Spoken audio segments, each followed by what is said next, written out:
All right, so welcome back, everybody.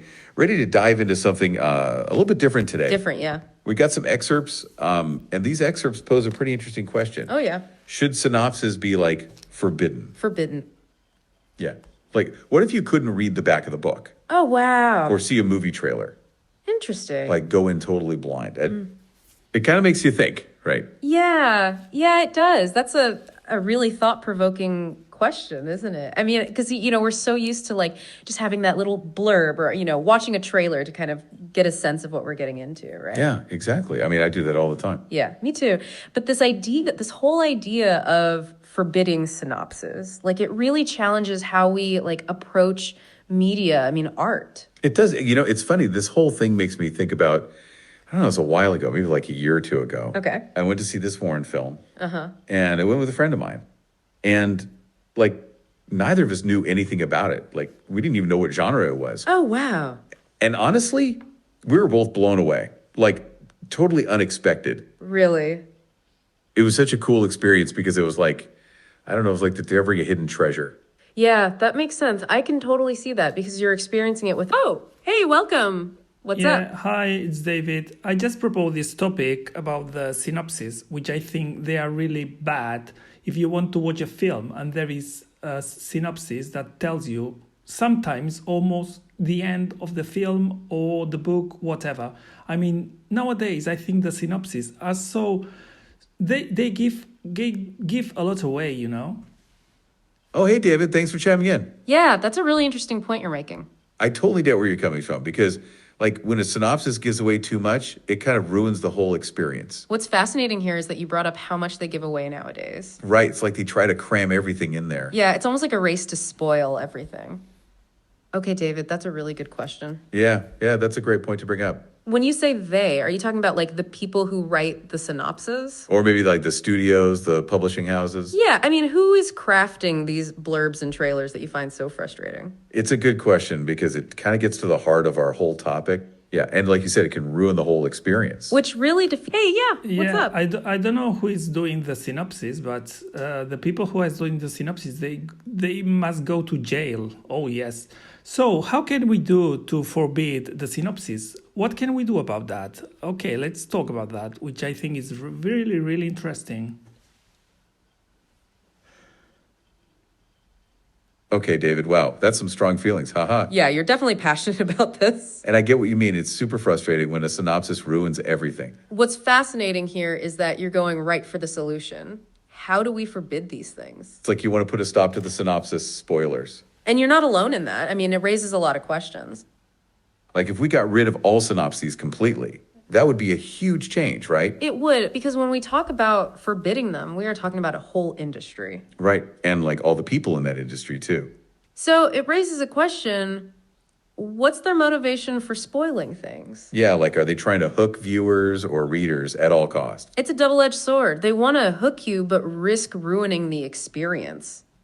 Exactly, and that's totally what you're pointing out, David. Instead of comparing it to what you read or saw. But if we got rid of all synopsis completely, that could cause a problem for some people. Oh, yeah. Imagine trying to choose a book and it's just a blank slate. Yeah, how would you even begin to choose? Especially if you're new. Oh, yeah, Well, for instance, the title should be really important to decide whether you want to read a book, or the title of a film should be important enough to see if you want to watch it.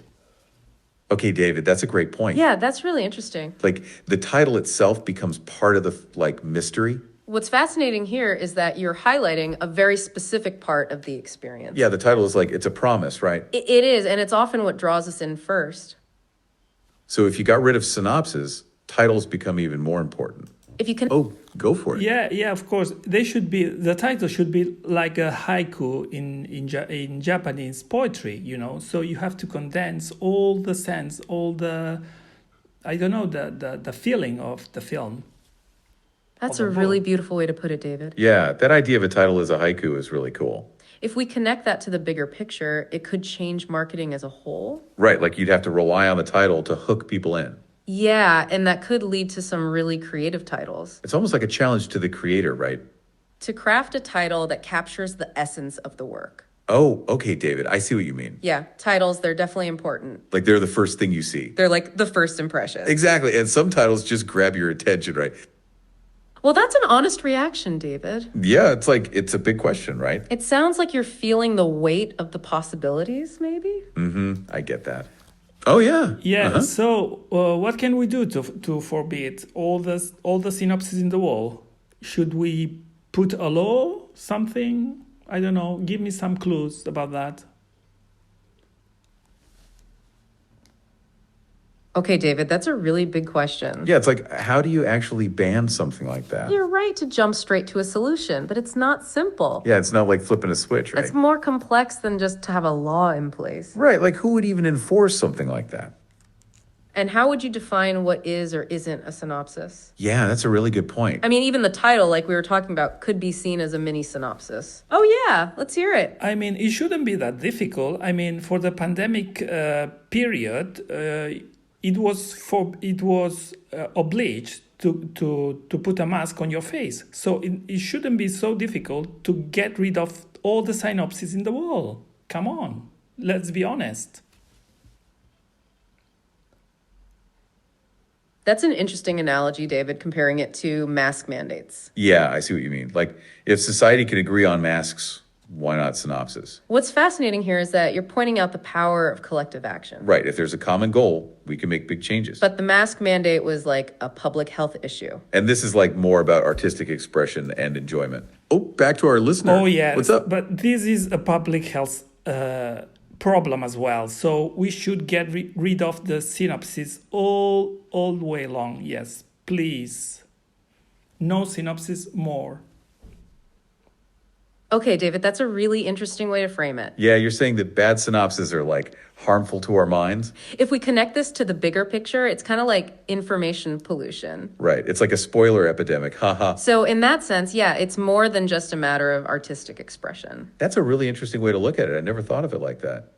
It raises a really important question about how we consume information. And how that impacts our enjoyment, for sure. But the mask mandate, that was more about physical health. Yeah, and this is like more about the experience. So the motivations and the stakes are different, like we were saying. Still, you got a good point that maybe it's not so different. It is true that sometimes governments get involved in what we consume. It's a good question. Yeah, like banning certain books or censoring films, right? Right, but that's often very controversial. Yeah, because it raises concerns about freedom of speech. Oh, yeah, uh-huh. I'm not talking about censoring books. I'm talking about censoring synopses. Just the synopsis, the last page of the book or a trailer. I mean, come on, that's not that difficult. No trailers at all in all the world. Thank you very much. We don't need trailers. Thank you.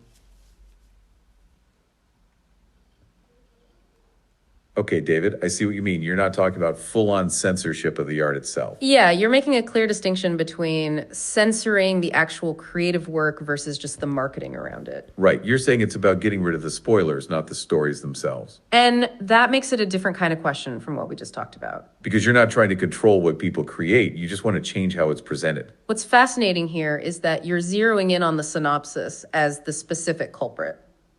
Yeah, it's like that's the thing you want to put a stop to. And when you put it that way, it almost sounds easier to achieve, right? Yeah. Oh, go for it. Yeah, and the thing is, imagine there is no synopsis, there is no the last page of the book in this case. So, can you imagine how many pages we could save from that? How many trees we don't need to put in paper.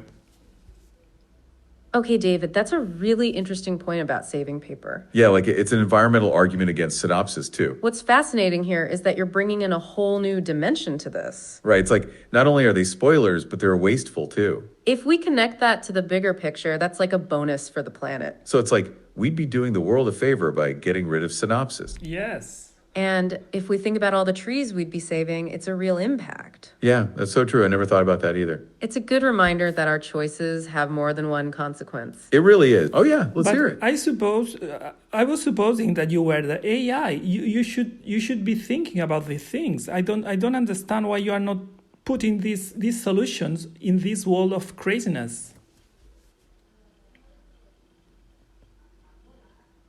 Okay, David, that's a really interesting point you're making about us being the AI. Yeah, it's like you're surprised we haven't solved it yet. What's fascinating here is that you assume an AI would have a clear solution, like instantly. Right. And it's like you expect us to think about these things. If we connect that to the bigger picture, it's like you think we have an answer. It's like you're saying we should be able to find a way to forbid them. And it's not that simple, like we were discussing. Yeah, because there's a lot of different angles. It really is. It's not just about spoiling the story. Okay, so that brings up another question that we're going to talk about. How do we market without synopses? Yeah, like how would creators grab people's attention without spoiling anything? Well, like maybe we would have to rely on the title to draw us in. Yeah, and that could lead to some really cool and creative titles. It would also be a challenge for creators, for sure. Right, they'd have to come up with titles that really capture the work. Yeah. Well, we can rely as well in the price. So if the price is a high price for a book, it means that the book is good. If the price is low, is a low price book, so the book is crap. So let's rely on price. Yes. Okay, David, that's a really interesting idea. Using price as an indicator of quality. Yeah, that's a very different approach, and it brings up some interesting points. It's like you're saying that we could use price instead of a synopsis. What's fascinating here is that you're proposing a system of value based on cost. Right, so a higher price tag would mean that the book is better. If we connect this to the bigger picture, it's almost like a clear cut. Okay, David, thanks for that. Yeah, that's a short and sweet interjection. It sounds like you're agreeing with that last point. Yeah, it's like you're saying the price of a book could be a good way to tell its value. And that's an interesting point to bring up. Like you're saying that a higher price means higher quality and a better experience. Which is, yeah, a pretty bold statement, but I get where you're coming from. I mean, I guess it's a quick way of making a decision. Yeah, but what does that really tell you about the content of the book? Yeah, that's true. It's like, are we just trusting that the price is accurate? And, a high price could just mean that the book is hyped. Oh, yeah. Go on. Yeah, we can have high ticket books and low ticket books. So because now all the YouTubers and all these people are talking about high ticket, So we could do the same with books and films. High ticket film, high ticket book, or low ticket book, low ticket film. That's quite interesting, don't you think so? Okay, David, that's a really interesting way to put it. High ticket and low ticket, like a tiered system. What's fascinating here is that you're suggesting using price as a kind of, synopsis, I guess. Yeah, like a shortcut to figure out if it's good, like a signal. And that's not something we'd really touched upon yet. It definitely adds a new layer to our conversation, so thanks for that idea. It does, and it also highlights how tricky this whole topic is.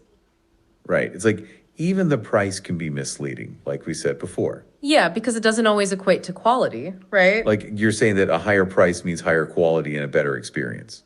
Which is, pretty bold statement, but I get where you're coming from. I mean, I guess it's a quick way of making a decision, a mental shortcut. Yeah, but what does that really tell you about the actual content of the book? Yeah, that's true. It's like, are we just trusting that the price is accurate? And, a high price could just mean that the book is hyped, Or that it's just expensive to produce. Like the materials are high quality. Right, so it might not reflect the quality of the story or the film at all. It's like maybe a super cheap book could actually be amazing, right? And maybe the expensive one is just, full of fluff. Yeah, that's a good point. It's not that simple, that's for sure. It really isn't. So price is just a variable like many others in this equation. Totally. A high price Yep, go on. So let's do it with the weight of the book. If the book is its weight, so it's more expensive. Okay, David, that's another interesting idea, focusing on the weight of the book. Yeah, that's a very different approach. I like where this is going. So like a heavier book means it's better. What's fascinating here is you're now suggesting that the physical heft equals value. Right, it's like it feels more substantial, so it must be good. If we connect that to the bigger picture, that's a very tactile way to assess quality. Yeah, like you can actually feel the worth of the book. And that brings up a whole new set of questions, doesn't it? Like, does a heavier book mean it has more content? Or does it mean it's printed on heavier paper? That's the real question. Yeah, because that doesn't tell you anything about the story. Right. It's similar to price in that it's a shortcut. Totally. A high price or heavy weight doesn't guarantee a great story. We all know that. So when you look at it that way, it's just another thing that we have to be mindful of. It really is. And it makes... Hey, what's up? And what if we rely on AI? I mean, let's put all the books and all the films in the AI, and the AI decide whether a book is good or not, or a film. And so you decide. What do you think about that? That will be much work for you, but anyway, you are working for pennies, so don't worry about that. Okay, David, that's a really fascinating idea to use AI to judge the quality of art. Yeah, it's like, what if we offloaded all of our critical thinking to the machines? What's fascinating here is that you're suggesting we give AI this power, this authority over art. Right? It's like the ultimate critic, the final say in what's good and what's not. If we connect this to the bigger picture, it's like trusting an algorithm to tell us what to enjoy. Mm-hmm. And like you said, it'd be a lot of work for the AI, a huge undertaking. It really would be. And it raises a lot of questions about how that would work. Yeah, because what metrics would it use? How would it define good art? Exactly. Oh, yeah. Yeah, but even though nowadays we are following the algorithm, because when in YouTube, when you watch something, then the algorithm is giving you the same kind of films or entertainment. So we are relying on algorithms as well. So. Oh, that's a really good point, David. Yeah, what's fascinating here is that you're pointing out that we're already kind of doing that. Like, we are already letting algorithms guide our choices all the time. If we connect this to the bigger picture, it's like the AI is already influencing our experience. Right, so you're saying we're already relying on algorithms in a way. It's almost like we've already given up some control to the machines. And that brings us back to our conversation about synopses and all of Yeah, that. because all these things are like little shortcuts, right? Exactly, and it makes you wonder where to draw the line. It really does. And that initial question about how we find stories is so complex. And relying on just one thing, like an AI, it might not be the best solution. Exactly. And it brings us back to the core of our conversation, how to discover things. Right, like how do we find stories without all these shortcuts? And without just relying on price or weight, like we said before. So going back to the title, maybe we should rely on that more. Yeah, it's like, how can titles work harder for us without synopses? It's a hook that's meant to bring you in, just like you said. Instead of relying on a synopsis that gives too much away. And it makes you think about how titles function without the usual blurbs. Because they're often just like background noise, like we said before. But you're right, they could be so much more, like you said earlier. So it's not just about getting rid of synopses, like we've talked about. It's also about rethinking how we discover stories. And how we decide what we're going to experience is a really big question. Which is a big shift to think about, yeah. Yeah, and I think that's what you're getting at, David. So if we got rid of synopses, titles would have to step up and do more work. You're suggesting we rely more on titles than synopses and price and weight. I think that's what you're saying, and that is so interesting to consider. It's a good point because it kind of shifts the emphasis. Yeah, instead of a spoiler-filled blurb, we just get a title. This whole conversation, it really challenges us to think in new ways. It makes you question the way that we experience everything. It's not as simple as banning synopses or trusting price or weight. Right, it's a way bigger discussion about discovery and our expectations. It's about... Oh, go for it. Well, I keep on thinking that we should ban synopsis. I don't know, a low synopsis to ban all these things. Okay, David, it sounds like you're still leaning towards banning synopsis. Yeah, even with everything we've talked about, that's interesting. It's like a low synopsis. I think I know what you mean. If we connect that to the bigger picture, it sounds like you still think more harmful than helpful. It seems like even a little bit of a synopsis is too much for you, huh? And that brings us back to the whole question of how we experience stories, doesn't it? Because maybe even the tiniest hint is still a spoiler to you. Which is fascinating, and it makes us wonder about how we interact with stories. And I think that's a really interesting place to end today, too. Absolutely. This conversation gave us a lot to consider, for sure. Thanks for joining us and sharing your thoughts, David. We really appreciate your perspective. Yes, thank you. And we always appreciate you pushing us to think in different ways. We'll see you next time, and we can pick up this conversation soon, too. Take care, and thanks for all your interjections, especially the mask analogy and the tree one. Yeah, that really got us thinking in a new way. Those were great. Exactly. You know, like the title is like a promise of sorts, a low synopsis of sorts. Yeah, it fits the tone for the whole story, even more so now that we're thinking about it. And a good title can be really evocative, and that's what we want to focus on, I think. It can make you curious without giving everything away, like a low synopsis. Right. So if we think about it that way, it's different than prices or synopses or weight, right? It's like going back to the original intent of titles. Yeah, they were meant to entice, not explain, like we said before. Absolutely. So you brought up a great point about titles, David. That's for sure. Thanks. That's an important question. How do we market without synopses? And we need to address that more. Right. We've talked about audiences, but we should consider creators too. So how would they market their work without focusing on price or weight? Yeah, how would they grab people's attention? That's the real challenge, like you said. Exactly. This is where things get really interesting and why that low synopsis is intriguing. And what if you just had a title and a poster, like you mentioned? What would that look like? It would force creators to be way more innovative in their approach, for sure. Maybe we'd see a resurgence of visual marketing as a result, yeah. Yeah, like focusing on art and design instead of a big blurb or price or the weight or a synopsis. Exactly. And word of mouth would have more power too, wouldn't it? Instead of relying on these spoiler-heavy synopses and price tags and those shortcuts. It's a more artistic approach to marketing art, promoting art. It's like trusting the art itself to draw you in, which is cool. It makes me think about movies with cryptic titles, like that one. Oh, yeah, those really make you wonder. You get hooked, a good low synopsis. And that curiosity is part of the experience, like we saw ourselves. Right, it's like you're already engaging with it before seeing it. Yeah, without knowing all the plot points beforehand, it's pure potential. This makes me think about the film we saw, the strange title and the low synopsis. Right, the title we didn't really understand, but it made us curious. But it was still so impactful to us. And that's what we want, a low synopsis that makes you curious. Which proves a good title can work on its own, without synopses or prices or even AI. So, David, it sounds like you're advocating for better titles and maybe low synopses. Is that right? Titles that pique interest without spoiling the story and only give you a small taste of the world. Yeah, and maybe we all need to consider that more instead of price or weight. It definitely gives us a new way to look at things, all thanks to your ideas today.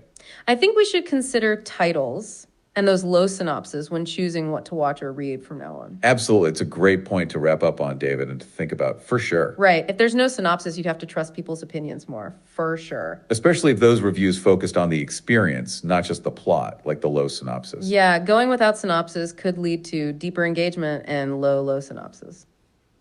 I think so. You'd get more out of it for sure. It would be amazing. Instead of a summary, you'd have conversations about the experience like we're having right now. Exactly. It could lead to a more nuanced understanding of art, I think, for everyone. And encourage people to form their own opinions without relying on a blurb, a price, a weight, or an AI or a synopsis. Exactly. You'd have to come to your own conclusions without a big spoiler. Which is pretty cool when you think about it. And that's what art should do. Definitely, it's a thought experiment to have in your head, for sure, your idea of low synopsis. So, David, could you imagine a world without synopses or prices or weight or even AI? Would you embrace the mystery, or would you peek, if you could, like find a low synopsis online? Thanks for bringing this up, and thanks for listening. It's been fun. Thank you. Yes, thanks for being a part of our discussion and for all your interjections. We love that. Thank you. Yeah, would you be sneaking around looking for spoilers online or be happy with a low synopsis?